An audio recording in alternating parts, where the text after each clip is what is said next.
नमस्कार, वंदे मातरम दोस्तों इन 4-5 सालों से पता नहीं हमारे युवा जिन लोगों व अपसंस्कृति के प्रभाव में आकर चकाचौंध की कृत्रिम दुनिया में खोते जा रहे हैं, उसमें सबसे ज्यादा असर पड़ा है सोशल मीडिया नेटवर्किंग का। जिन भाइयों को पढ़ाई, कोचिंग, भर्ती, कंपटीशन पर फोकस करना चाहिए, वे फेसबुक पर नई नई स्टोरी लगाने, व्हाट्सएप पर स्टेटस लगाने, नए लुक में अपडेट होने, हरियाणवी लहजे में डॉन बनने, साथियों का एक ग्रुप बनाकर गैंगस्टर टाइप छवि बनाने, तेज स्पीड में बाइक चलाने, मुर्गे जैसी कटिंग और बकरे सी ढाडी रखने, सारा दिन लूडो खेलने, होटल मिडवे पर जाकर बर्थडे सेलिब्रेशन और रोड किनारे बैठकर बियर पीने, शराब ठेकों पर झगड़ा करने, अपने पथभ्रष्ट साथियों के साथ मिलकर हथियारों के साथ फोटो अपडेट करने, बुलेट, गेटवे, स्कॉर्पियो और कैंपर के साथ स्टंट करने, अपने आप को पॉलिटिकल किंग मेकर समझने, उधारी के पैसों से गांजा, चरस, स्मैक और अफीम, डोडा, दारू पीने, सिगरेट फूंकने, हथियार लहराने का शौक रखने,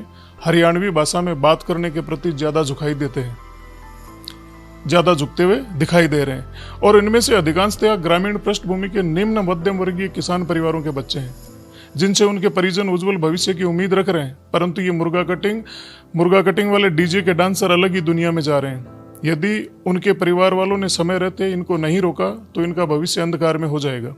ये दिग्भ्रमित लोग सीधे सरकार से टकराने की बात करते हैं, पुलिस से हमेशा अपने को सुपर समझते हैं। यदि इसी तरह नशे में चूर रहे और समय रहते परिवारजनों तथा समाज के प्रबुद्ध जनों ने ध्यान नहीं दिया तो इसका परिणाम बहुत बुरा होगा।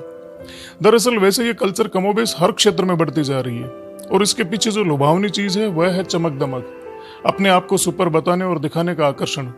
हरियाणा, पंजाब जैसे संपन्न प्रदेश के युवा अगर कुछ कर रहे हैं तो वो ऑलरेडी संपन्न है। हालांकि इन प्रदेशों में भी बहुत से युवा अपराध के अंधकार भरे रास्तों की ओर जाने अनजाने बढ़ रहे हैं। संपन्न होने के बावजूद भी इन इलाकों में भी नैतिक सांस्कृतिक गिरावट की बातें सुनने में आ रही है। परंतु हमारे यहाँ के युवा, खासकर जो अभी अभी यौवन की ओर बढ़ रहे हैं, उनके हाथों में एंड्रॉयड फोन आते ही वो हरियाणा के लठेतों को और उनके फेसबुक या ठाट को देखकर बहुत जल्दी वैसे ही दिखने और बनने की दिशा में चल निकलते हैं। फिर शुरू होता है इनके यारां दा अड्डा, राजपूत जिगरी, धांसू गुजर, देसी जाट, देसी बन्ना, गामा हाले छोरे, यारां दी बादशात, ग्रुप फलाना, गैंग ढिकाना, 001, 007, देसी बॉयज वगैरह वगैरह गैंगनुमा लड़कों की टोली बनना और दिखावटी चौंसलेबाजी।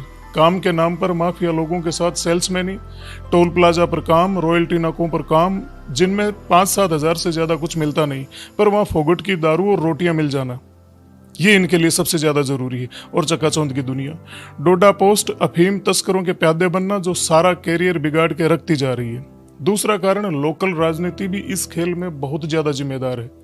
आजकल के चुनावी सीजन में हर नेता को इन फेसबुक या युवाओं की टीम चाहिए जो 5-7 गाड़ियों में भरकर जिंदाबाद जिंदाबाद के नारे लगाते रहें। इसके बदले हर रात उन्हें चुनाव के दौरान फ्री की शराब और खाने पीने की सुविधा मिल जाती है। ऐसे माहौल में यह नासमझ उन नेताओं को अपना गॉडफादर समझने लग जाते हैं और नेताजी का भविष्य तो सुरक्षित हो जाता है, पर इनका खुद का भविष्य चौपट हो जाता है। तीसरी बात यहां आती है, वो है परिवार व समाज की अनदेखी और निष्क्रियता।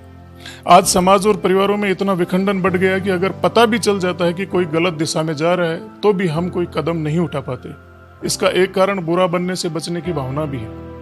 पहले गांव में कोई बदमाशी करता तो उसे गांव के दूसरे लोग ही टोक देते थे, पर अब कोई किसी को नहीं टोकता, और टोके भी कैसे, बेचारे की उसी की बेइज्जती कर देते हैं। परिवार वालों की सुनते नहीं, ऐसे में कोई भी कुएं में पड़े और भाड़ में जाए कि मनोवृत्ति धीरे धीरे जड़ें मजबूत करती जा रही है। इस प्रकार के भटके जीव हो जाते हैं अविवेकी और कुंठित। गुस्सा इनके नाक पर, कोई कुछ बोल दे तो मरने मारने को तैयार, शौक पूरे करने के लिए हर हद तक ये जाने को तैयार हो जाते हैं। बढ़ते नशे के प्रचलन, अवैध हथियारों के शौक, इश्कबाजी और गैंग्स प्रवृत्ति ने बहुत से युवाओं को बर्बादी की ओर धकेल दिया है। अपराध संबंधी घटनाएं दिनों दिन बढ़ती जा रही है।